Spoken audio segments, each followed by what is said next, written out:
The first thing that you want to do is write your name on the back of the paper, and at least your first initial. Hopefully you can remember how to spell your last name, because that will be helpful later. And then you can add your class code. So if you were in second grade Sanchez, it would be a 2S. Then on this side, you want to spread out your fingers and lay your arm down, and then you're going to take the tip of your pencil, put it directly onto the paper. You're going to follow the shape of your hand. I'm making sure to use my dominant hand that I draw with more to do the drawing.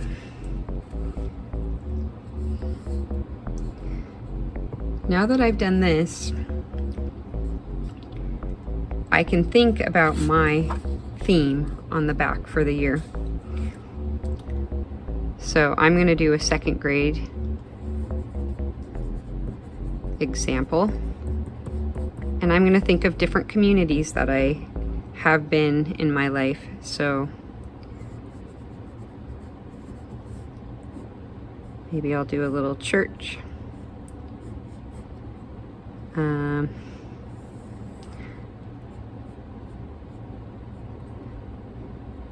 I used to like to play soccer. That was a fun community of people to be around. And then this school.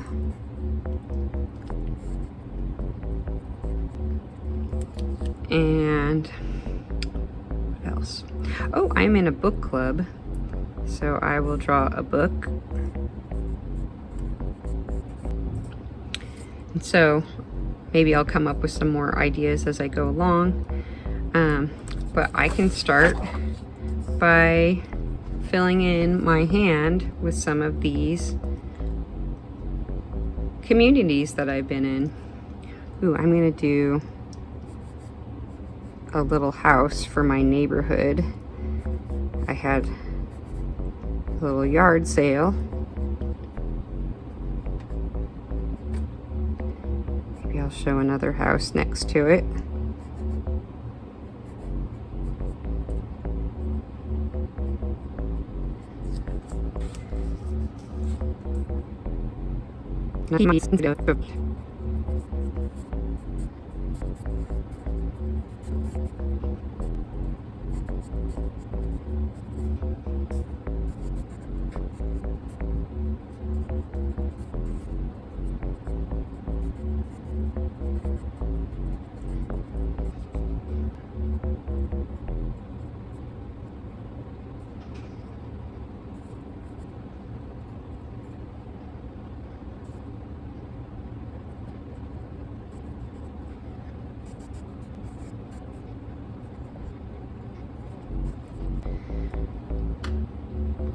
Once I finish this, I'm going to either take a black colored pencil, a black crayon, or a Sharpie to outline everything, because those things, the wax and the crayon and the colored pencil will resist water, and the Sharpie will not bleed from water because we will make the background a watercolor.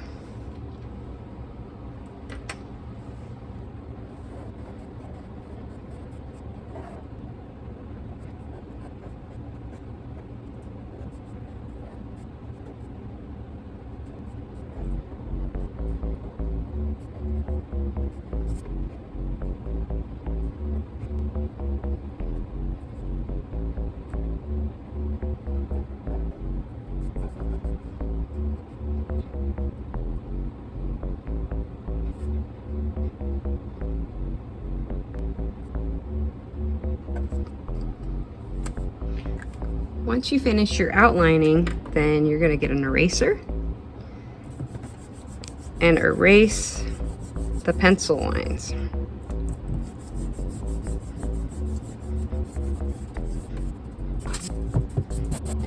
I'm gonna do one final check to see if I missed some lines. Here's one I missed.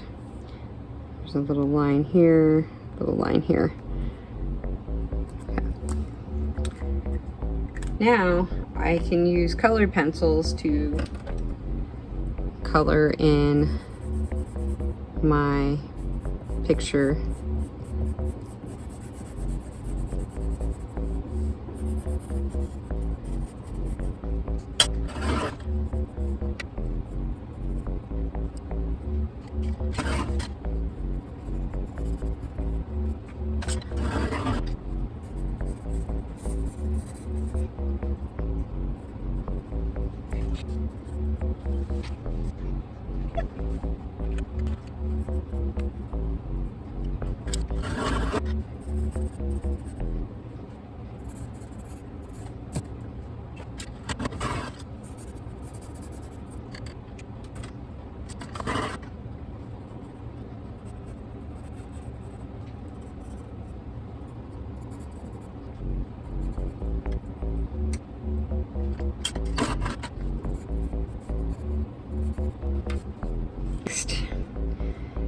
You might want to use a larger tip of a crayon to finish the background. You can use either crayon or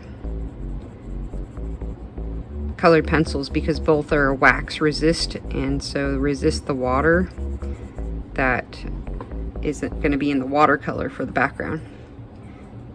You might want to outline your shapes around them before you color in the wider background area, just so that you don't go outside the lines.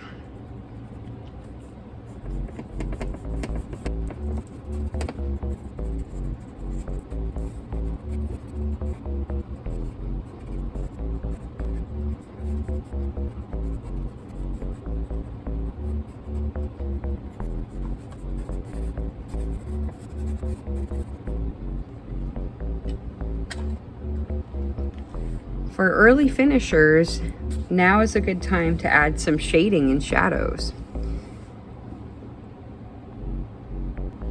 For instance, I can have the light, like I did on this orange, coming from above and to the right, and I can do the same thing here and make a shadow on this part of the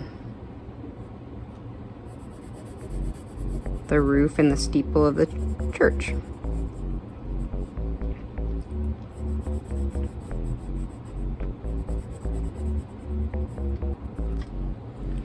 I can also add a little cast shadow underneath the eave of the church.